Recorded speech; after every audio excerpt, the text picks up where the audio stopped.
তোমাকে ক্ষমা করে দিবে। তিনি কি পারেন? তিনি কি পারেন ক্ষমা করতে?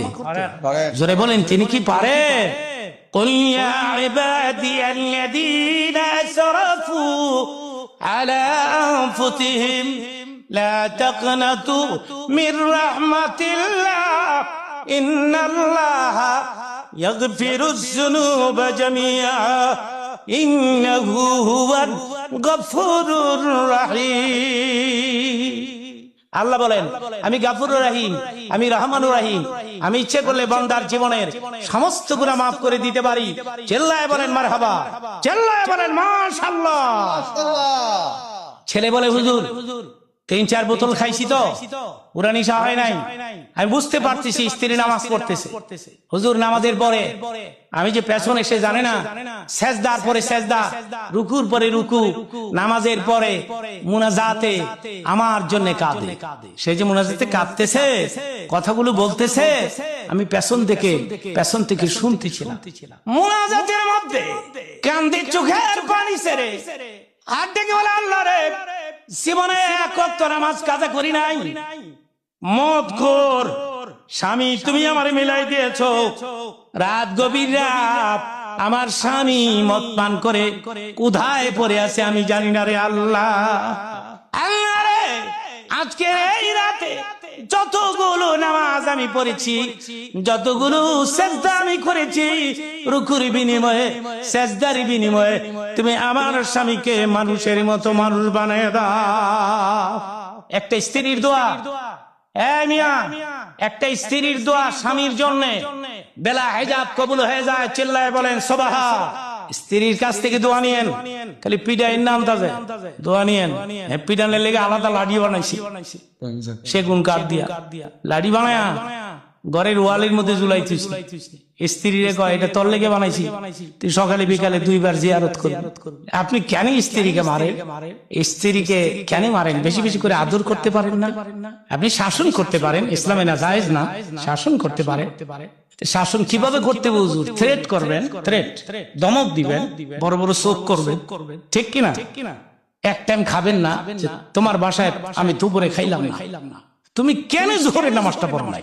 কেন তুমি পর্দা ছাড়া বের হলা? কেন তুমি বাইরের পুরুষের সঙ্গে কথা বললা? আমি তোমার হাতের খাবারই খাবো না। টেস্ট করবেন, আবার খাবার একবারে বন্ধ করে দিয়ে টেস্ট করে তাকে ভালো করার জন্য। হ্যাঁ হুজুর, যদি না শোনে তাহলে পিটাইতাম না। হ্যাঁ পিটাইতে পারবেন, তবে তুলা দিয়া লাঠি বানানো লাগবে, স্পঞ্জের লাঠি। আপনি কেন এগুলি করেন? বেশি বেশি করে আমি পরে বলবো ইনশাল্লাহ। বলে আমি আসতেছি মহিলাদের কথা বোঝাতে গিয়ে আমি 5-10 মিনিট পরে আসতেছি। আমি আমার আলোচনায় ফিরে আসতেছি ইনশাল্লাহ। তো আমি যে কথা বলতেছিলাম, যে স্ত্রী যে দোয়া করতেছে, সে বুঝতে পেরেছে, পেছন দিক থেকে বুঝতে পেরেছে। আল্লাহ রে, আমি এখন কি করব? না স্বামীর অন্তরে দুঃখ দিতে পারি, না স্বামীর ঘর ছেড়ে চলে যেতে পারি। এখন আমি কি করি রে আমার আল্লাহ? আল্লাহ গো, আজকের এই রাতে যতগুলো রুকু সেজদা করলাম, এই রুকুর বিনিময়ে, সেজদার বিনিময়ে তুমি আমার স্বামীকে মানুষের মতো মানুষ বানিয়ে দাও। দোয়া কবুল হয়ে গেছে। কেমনি কবুল হয়েছে শোনেন। হুজুর মুনাজাতের পরে পেছনের দিকে নজর করে দেখে, আমি নজর করে দেখি গাল বেয়ে পানির ফোঁটাগুলো ঝরে ঝরে পড়তেছে। সে কাঁদছে, এটা আমি বুঝতে পেরেছি। আমি বললাম, বিবি রে, গভীর রাত, এ বাড়ির সব মানুষ ঘুমায়, তুই ঘুমাস না। তুই আমার জন্য নামাজের পরে নামাজ, রুকুর পরে রুকু, সেজদার পরে সেজদা, নামাজের পরে রে বিবি 2 হাত উত্তোলন করে আমার জন্য চোখের পানি সেরে সেরে তুই কাঁদলি, আল্লাহ পাকের দরবারে মুনাজাত করলি। রে বিবি, এবারই সব মানুষ ঘুমায়, কেউ আমার কথা মনে করে না। তুই ঘুমকে আরাম করে দিয়ে, আরামের ঘুমকে আরাম করে দিয়ে আমার জন্য মুনাজাতে কাঁদিস। বিবি রে, আয় আমার কিনারায়। আমি কথা দিলাম, জীবনে কোনোদিন মদের বোতল আর হাতে নেব না। সেই ছেলে এখন 5 ওয়াক্ত জামাতে নামাজ পড়ে, চিল্লায় বলেন মারহাবা। একদিন আমি বললাম 50,000 টাকা দিব, আমি তোমাকে আজকের ফজরের নামাজটা ছেড়ে দাও। সেই ছেলে বলে হুজুর আপনি নিজেই বলতেন নামাজ পড়ার জন্য, আর আজকে আপনি আমারে বলতেছেন 50,000 টাকা দিবেন ফজরের নামাজ ছেড়ে দেওয়ার জন্য। মাননা যুক্তিবাদী, তুমি জানো আমি কত ভালোবাসি তোমারে, অনেক ভালোবাসি। প্রয়োজন হলে আমি আমার হাতের একটা কবজা তোমার নামে কেটে ফেলে দিতে পারি, কিন্তু ফজরের নামাজ ছেড়ে দেয়া আমার পক্ষে সম্ভব নয়। জন্যে আমি মহিলাদেরকে অনুরোধ করব, নিজেরা তো নামাজ পড়বেনি, স্বামীকে নামাজি বানান। ফজরের আজান হয়ে গেলে এই কনকনে শীতের রাত, আস্তে আস্তে ঠান্ডা পড়তেছে, ফজরের আজান হয়ে গেলে আপনি স্বামীকে জাগাবেন, ঘুম থেকে জাগায়া নিজের হাতে অজু বানাই দিবেন, বানিয়ে দিয়ে বলবেন মসজিদ তো চোখের সামনে, নাকের ডগায়, যাও মসজিদে যাও, তুমি মসজিদে যাও, আর আমি ঘরের ভিতরে নামাজের সেজদায় পড়ে যাই। মাঝে মধ্যে মহিলারা টেলিফোনে আমারে কয় যুক্তিবাদী তোমার কথা মতো ফজরের আজানের পরে লেফের কোনার 2টা টান দিছিলাম, বড় বড় চোখ খুইরা চায়, আর কয় আরেকটা টান দিবি কুরবানি করে। চিন্তা করেন অবস্থাটা কি। টেলিফোনে আমি মহিলার কথা রিপ্লাই দেই এভাবে, আমি বলি আপনার কথা আমি বিশ্বাস করি না, আপনি সিরিয়াস হন নাই, আপনি সিরিয়াস হলে স্বামীরে মসজিদে পাঠাইতে পারতেন, ঠিক কিনা বলুন? আপনি সিরিয়াস হন নাই। 6-7টার মা হইতালেন স্বামীরে ভালোবাসা দিয়া, আর সেই ভালোবাসা দিয়া স্বামীরে মসজিদে পাঠাইতে পারলেন না। হুজুর এটা অ্যানাদার সাবজেক্ট, আলাদা ব্যাপার। আসলে ডাকবে কে, দোনোটাই তো বেনামাজ। মনে করেন স্বামীও বিয়ে পাস, বউ বিয়ে পাস, বিয়ে ডবল বিয়ে, 2 বিয়ে হইয়া গেছে। এখন টেলিভিশনে ভরে গেছে গোটা দেশ, ঠিক কিনা বলুন? একেবারে রিক্সা চালায় বেড়াও, টিভি কিনছে, টিভি রিক্সা চালায়, এও টিভি কিনছে, কয় নিউজ দেওয়া লাগে, নিউজ। তারপরে টেলিভিশনে সপ্তাহে এই বাংলা ছবি দেওয়া হয় 2টা করে।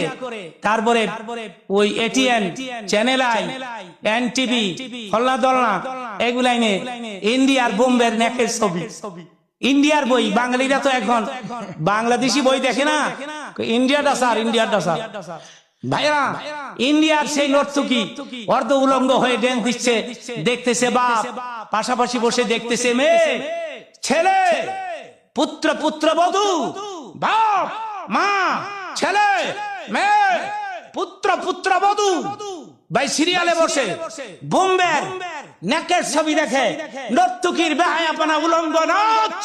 ইমান থাকছে কি করে শান্তি হবে? আমি নিজেই তো আমার ছেলেকে নষ্ট করে দিলাম। সেই জন্য আমাদেরকে ভালো হতে হবে, আগে আমাকে ভালো হতে হবে। আমার কথা বলি, আমাকে পিওর হতে হবে, আমাকে একজন সলিড মুসলিম হতে হবে, একজন ভালো মুসলমান হতে হবে, কারণ আমার ছেলে আমাকে ফলো করবে, ঠিক কিনা বলুন? সেই জন্য আমি আমার বক্তৃতায় বলে আসছি, বাপ ভালো তো ছেলে ভালো, মা ভালো তো মেয়ে ভালো।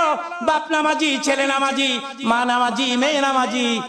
যেমন বাপ তেমন ছেলে, যেমন মা তেমন মেয়ে।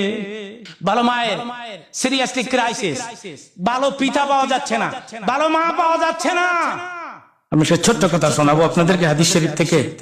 হুজুরের দীর্ঘ 10 বছরের খাদেম ছিলেন হযরত আনাস রাদিয়াল্লাহু তাআলা আনহু, গরিব মানুষ। আনাসের মা একদিন আনাসরে নবীরে দাওয়াত দিতে পারিস না? এশার নামাজের পরে বললেন হুজুর আমার মা আপনাকে দাওয়াত দেয়। নবীজি বললেন তোর মাকে বলবি আমি আগামী দিন তোর মায়ের দাওয়াত গ্রহণ করলাম। মহিলা মানুষ এত খুশি হয়েছে, আমার বাড়ির দাওয়াত গ্রহণ করেছে, গোশত বুনা কর, পাতলা পাতলা রুটি ভাজি কর, ভেজিটেবল আন, গোশ বুনা কর, রুটি বানা, নবী আসবে খাবে। নবীজি আসছেন, ছিল পূর্ণিমার রাত। নবী গিয়া বসছে। আনাসের মা কয় নবী গো আমি কি লেগে আপনাদের দাওয়াত দিয়েছি আপনি কি বুঝতে পেরেছেন? না কেন দাওয়াত দিয়েছে বলেন? হযরত আনাসের মা বলে ইয়া রাসূলুল্লাহ আমি আমার আনাসকে তো আপনার নামে কোরবানি দিয়েছি। দীর্ঘ 10 বছর ধরে আমার আনাস আপনার গোলামি করে, আপনার খেদমত করে, একটু খেয়াল করবেন। কিন্তু গো ও নবীজি, ফজর থেকে শুরু করেন সারাদিন আমার আনাস আপনার পেছনে পেছনে ঘুরে, এশার নামাজ পরে আনাসকে বিদায় দিয়ে দেন। আমার আনাস চলে আসে, বাড়িতে চলে আসে অনেক সময়, এশার নামাজ পড়ে এসে বাড়িতে আনাস না খেয়ে বিছানায় ঘুমিয়ে পড়ে। আমার কলিজার টুকরা ক্ষুধার্ত আনাস, গরিব মানুষ আমরা। নবী বলেন, আনাসের মা তুমি কি বলতে চাও বলো? আনাসের মা বলে, আমি এজন্য দাওয়াত দিয়েছি আপনি দোয়া করেন আমার আনাস যেন ধনী হয়ে যায়। নবী গো, সে ধনগুলো দিনের রাস্তায় খরচ করতে পারে, এই তৌফিক যেন আল্লাহ আমার আনাসকে দান করে। দিনের নাই বলে, আরে আনাসের মা তুমি দোয়া করো, আমি নবী আমিন বলে দিব। পৃথিবীর কোন মা, এই দিকে তাকান, পৃথিবীর কোন মা তার সন্তানের জন্য কি কম চায়? জোরে কোন কম চায়? আনাসের মা মুনাজাতের মধ্যে হাত তুলছে, নবী আমিন কইব। কান্দে রে আনাসের মা, চোখের পানি ছেড়ে দে, কান্না বিজড়িত কণ্ঠে ডাক দিয়ে বলে, আল্লাহ রে আমার আনাসকে তুমি ধনী বানিয়ে দাও। দিনের নবী বলেন আমিন, দোয়া কবুল হয়ে গেছে। হযরত আনাস যেন রাতারাতি ধনী হয়ে গেল। সুবহানাল্লাহ বলেন। লোকেরা বলে, আনাস রে গরিব মানুষ এত তাড়াতাড়ি তুই কি করে ধনী হইলি? হযরত আনাস বলে, আমার মা দোয়া করেছে, নবীজি আমিন বলেছে। বন্ধুগণ, আনাসকে প্রশ্ন করা হতো, এত তাড়াতাড়ি কেমনি ধনী হইলা? হাদিস শরীফে আছে, হযরত আনাস বলে, নবীর দোয়া, মায়ের দোয়া এত তাড়াতাড়ি কবুল হয়েছে। অন্য খেজুরের বাগানে, অন্য মানুষের খেজুরের বাগানে বৎসরে একবার খেজুর হয়, আমার বাগানে বৎসরে 2 বার খেজুর হয়। তাহলে মহিলারা নবীকে ভালোবাসতো। মারহাবা বলেন। আমি আরেকজন মহিলার কথা ছোট্ট করে বলি, খুব ছোট্ট করে। তার এটা খুব হৃদয় বিদারক ঘটনা, আমার দিকে তাকায় থাকবেন। ওনার নাম ছিল হযরতে জাবের। জাবের থেকে বহু হাদিস বর্ণিত হয়েছে, আলহামদুলিল্লাহ বলেন। জাবেরের বিবি একদিন বলল, জাবের রে আমার পক্ষ থেকে নবীকে দাওয়াত দেওয়া যায় না? যায়। হুজুরের দরবারে যান। হযরত জাবের বলে, ইয়া রাসূল আল্লাহ, আমার বিবি আপনাকে ভালোবাসে, আপনাকে দাওয়াত করেছে। নবী বলেন, জাবের রে তোর বিবির গিয়ে বলবি আগামী দিন তার বিবির দাওয়াত গ্রহণ করলাম। ভদ্র মহিলা এত খুশি, ডাক দিয়ে বলে, জাবের রে তুমি 1 পয়সা খরচ করতে পারবে না, আমার বকরি আছে, বেড়া আছে, দুম্বা আছে, খাসি আছে, এগুলি দিনের নবীর নামে সাবে করতে থাকো রে যাবে। নবীকে ভালোবাসতে হলে এভাবেই ভালোবাসতে হবে। হাদিসের আসছে, জাবেরের 2 ছেলে ছিল, মাসুম ছোট্ট ছেলে। 2 ভাই আরেক ভাইকে ডাক দিয়ে চাকু হাতে করে নিয়ে গেছে পাহাড়ের উপরে। দেখে বলে, নবী নাকি আসবে আমাদের বাড়িতে। মার বাবা বকরি বেড়া দুম্বা জবাই করে, আমরা 2 ভাই নবীর নামে যাবে হয়ে যায়। একটু খেয়াল করবেন, রাসূলের অসংখ্য মুজিজার মধ্যে এটিও একটি মুজিজা। মারহাবা বলেন। এক ভাই আরেক ভাইরে জবাই করছে, আরেক ভাই পাহাড়ের উপর দিয়ে লাফ দিছে। ওদিকে জাবের গেছে নবীর আনতে। জাবের মনে মনে ভাবলেন, এই খবর জাবেরকে দেয়া যাবে না, যদি দেই জাবের কান্নাকাটি করবে, বাচ্চাদের মায়ায় পড়ে নবী জেনে ফেলবে, আমার নবী না খায় আমার বাড়ি থেকে চলে যাবে। লা ইউমিনু আহাদুকুম হাত্তা আকুনা আহাব্বা ইলাইহি মিন ওয়ালিদিহি ওয়া ওয়ালাদিহি ওয়ান নাস আজমাইন। নবী বলেছেন, সবচাইতে আমাকে বেশি ভালোবাসতে হবে, ছেলের চাইতে, মেয়ের চাইতে, মায়ের চাইতে, পিতার চাইতে, জীবনের চাইতে বেশি ভালোবাসতে হবে নবী মুহাম্মদুর রাসূলুল্লাহ। নবীকে বেশি ভালোবাসতে হবে। হযরত জাবেরের স্ত্রী সে দৃষ্টান্ত স্থাপন করে গেলেন পৃথিবীর থেকে। খেজুর পাতার পাটি নিয়ে দুই ছেলের লাশ জাগিয়ে ঘরের পেছনে শোয়াই রেখে দিয়েছে জাবেরের বিবি। এদিকে হযরত জাবের দিনের নবীকে নিয়ে রওনা করেছে। আল্লাহ ডাক দিলেন, জিবরীল রে, আমার বন্দরে গিয়ে বলে দে জাবেরের দুটি ছেলে আছে, এই ছেলে দুটি সাথে করে দেন জাবেরের বাড়িতে খাবার খায়। নবীজি বললেন, অসুবিধা কোথায়, এদেরকে সাথে করেই খাবো। নবী এসে বসছেন। বোনাগোস্ত, পাতলা রুটি, খাসির বোনা, বকরির বোনা, দুম্বার বোনা, এগুলি হুজুরের সামনে প্লেট বাই প্লেট। ভেতর থেকে জাবের স্ত্রী বলে, জাবের হুজুরকে বলো বিসমিল্লাহ ধরতে। জাবের বলে, ইয়া রাসূলুল্লাহ, আমার বিবি আপনাকে অনেক ভালোবাসে, আপনি বিসমিল্লাহ ধরেন। বিবি বলছে বিসমিল্লাহ ধরতে। আমার নবী বলে, জাবের রে, তোদের কি দুটি সন্তান আছে? জাবের স্ত্রী ভাবছে আমার সন্তান আছে। নবী কেমনে জানলেন? আল্লাহ জানাই দিয়েছেন। যেরকম সুবহানাল্লাহ। ওরা কোথায়?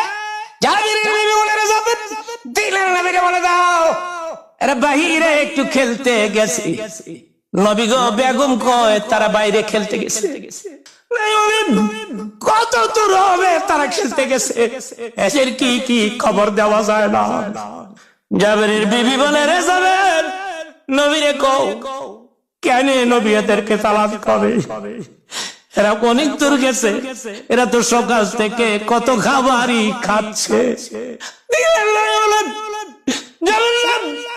একই উত্তর বারবার, কত দূর হবে খবর দাও। ওরা যতক্ষণ আসবে না আমি নবী খাবার নিয়ে বসে থাকলাম, ওরা আসবে। হযরত জাবের বিবি একটা চিৎকার জমিনে পড়ে ডাক দিতে, রে জাবের, দিনের নবীরে বলে দাও এরা বহু দূর চলে গেছে, জীবনে আর কোনদিন তারা ফিরবে না। জাবের রে, নবীরা বলে দাও আমার দুই ছেলে নবীর নামে জীবন দিয়েছে। একে বলে রাসূলের ভালোবাসা। সন্তানের চাইতে কাকে বেশি ভালোবাসতে হবে? মুহাম্মাদু।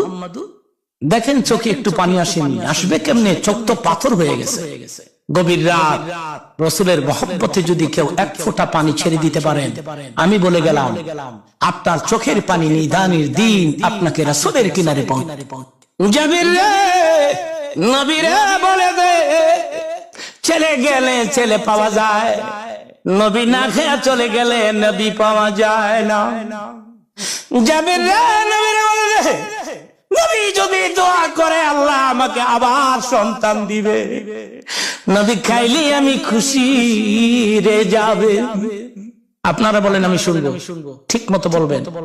ঈসা নবী যদি আল্লাহর হুকুমে মরা মানুষ জেতা করে, আমাদের নবী পারেনি। কই ঈসা আর কই মুহাম্মদ? ঈসা আলাইহিস সালাম পৃথিবীতে আবার আসবেন, নবী হয়ে না নবীর উম্মত হয়ে। মারহাবা মারহাবা। ছেলে দুটি এখন কোথায়? জাবেরের বিবি বলে, আমি গো খেজুর পাতার পাটি দিয়ে ঢাকিয়ে ঘরের পেছনে শোয়াই রেখেছি। নাই বলে, জাবের ওদের কাছে আমারে লইয়া যাও। وَإِذْ سَأَلْتَ رَبَّكَ فِي ابْنِ جَابِرٍ وَإِذْ سَأَلْتَ رَبَّكَ فِي ابْنِ جَابِرٍ قَدْ مَاتَ فَأَحْيَاهُ। ইমাম আবু হানিফা রাহমাতুল্লাহ আলাইহি এই ঘটনাকে স্বীকৃতি দিয়েছেন। মারহাবা। ইমামে আযম তিনি বলেছেন এটা রাসূলের জন্য কোনো ব্যাপারই না। ধীরে ধীরে ছেলে দুটির কিনারে গিয়ে ডাক দিছে, ছেলেরা রে, যে নবীর জন্য জীবন দিদি, তোদের নবী তোদের বাড়িতে দাওয়াত দিতে এসে গেছে। আল্লাহ বলেছে তোদেরকে সাথে করে খাবার খাইতে। আমি আল্লাহর হুকুমে তোদের ডাক দিলাম, উঠ রে, আমার সঙ্গে খাবার খাবি। ফাআহইয়াহু, আল্লাহ বলেন সঙ্গে সঙ্গে জাবেরের দুই ছেলেকে আমি আল্লাহ জীবিত করে দিলাম। সেই নবীকে বেশি বেশি করে ভালোবাসেন, জাবেরের স্ত্রীর মতো ভালোবাসেন, জাবেরের মতো ভালোবাসেন, হযরত আনাসের মতো ভালোবাসেন, আনাসের মায়ের মতো ভালোবাসেন। চিৎকার মেরে বলেন সুবহানাল্লাহ।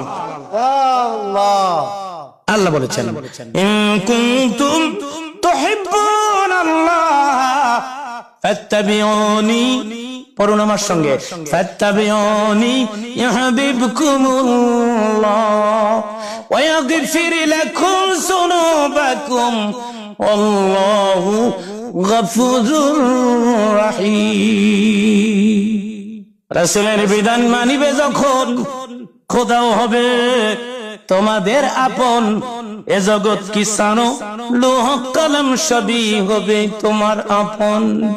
কি তু রে মোহাম্মদ সে তো হাম তেরে हैं, ये जहां चीज किया लोह कलम तेरे है। बोलूं ये जहां चीज किया लोह कलम तेरे है।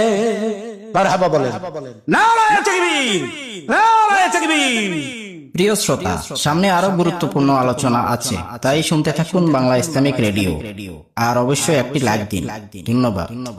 এ পৃথিবী কিন্তু থাকার জায়গা না।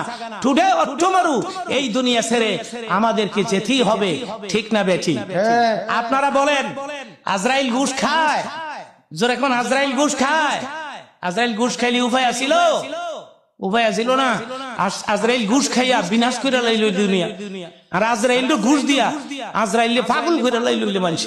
এই যে ভিক্ষা কইরা খায়, হে বেডিও ঘুষের টেহা রেডি রাখলো, কারণ মরতে চায় না তো। এই দুনিয়ার থেকে মানুষ মরতে চায় রে ভাই। মাঝে মধ্যে মানুষ এই জ্বালা যন্ত্রণার ঠেলায় কয়, ওই খোদা চোখ নাই তোর, দুনিয়াতে আমার উঠাই নি তারস না। এটা কি মনের কথা? এটা আসলে মনের কথা না। আমার আব্বার কিছু কথা আমি নকল করেছি। আমার আব্বা, আমি কোন বক্তার কথা নকল করি না এবং করব না, তবে আমার আব্বার কিছু কথা আমি নকল করেছি। আমি 1 মিনিটে আমার আব্বার একটি চমৎকার কথা আপনাদেরকে শোনাচ্ছি। তিনি ওয়াজে একদিন বললেন, আমার ছেলে আসার কথা ছিল, আবু বকর সিদ্দিক আসার কথা ছিল এখানে, হ্যান্ডবিলে দেখছেন। কালকে হঠাৎ করে অসুস্থ হয়ে পড়েছে, আমাকে ডাক্তারের কাছে নিতে হয়েছে তাকে। তো হঠাৎ করে একটু পেটে ট্রাবলস দেখা দিয়েছে, আমি আবু বকরকে আনতে পারি নাই। আমার বড় ছেলে আবু বকর শাহামদ এবং নাত গাওয়ার কথা ছিল এখানে, 10-15 মিনিট ওয়াজ করার কথা ছিল। হঠাৎ করে অসুস্থ, আমি আনতে পারি নাই। দেখি আগামীতে এলাকায় কোন ওয়াজ টোয়াজ হলে আমি ওখানে নিয়ে আসবো। আপনারা বলুন ইনশাআল্লাহ। ইনশাআল্লাহ। আমার আব্বা আমাকে সাথে করে ওয়াজে যাইতেন, আমি হামদ গাইতাম, নাত গাইতাম। তখন তো গলা ভালো ছিল, সেই গলা কি আর এখন আছে রে ভাই? 42 বছর ধরে চিল্লা চিল্লি করি, এটি কি তাহার কথা? লো আদা বানাইলেও তাহার কথা। এখন আসাল্লাহ দিন আমি যে কথা বলতে পারি এটা একমাত্র আপনাদের দোয়া, হাযা মিন ফাদলি রাব্বি, এটা আমার আল্লাহর মেহেরবানি, ঠিক কিনা? এটা ক্যাপাসিটি না, এটা কৌশল না। ক্যাপাসিটি করে জনপ্রিয়তা অর্জন করা যায় না। যালিকা ফাদলুল্লাহ ইউতি মান ইয়াশা, এটা তো আল্লাহর মেহেরবানি। আল্লাহ যাকে দেয় ইজ্জত দেয়, জিল্লাত দেয়, ঠিক কিনা বলে? আল্লাহ যদি কেউরি উপরে উঠায়, আপনি কি ঠ্যাঙ্গ ধরে নামাই পারবেন?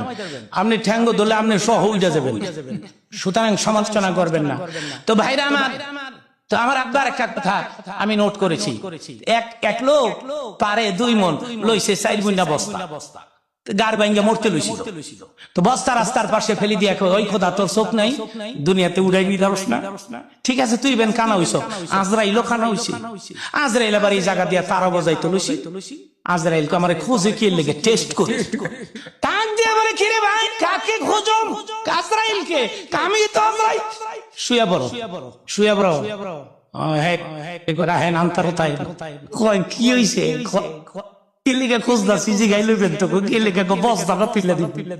আপনারা বলেন আসলে কি মানুষ মরতে চায়? মরতে চায় না, এটা এমনি কয়। কিন্তু মরতে হবে কিনা একদিন বলেন? মরণ থেকে যতই পালাও মরণ তোমায় লয় বেগিরি, যদিও সুদূর আকাশ পরে লোকাও সে থায় লাগিয়ে সিঁড়ি। কোথায় যেন একবার আমার ওয়াজ আছিল, বাঁশের ব্রিজ পারে উপর গিয়ে ওয়াজ করুন লাগবো, তো 2 জনে ধরছে আমার।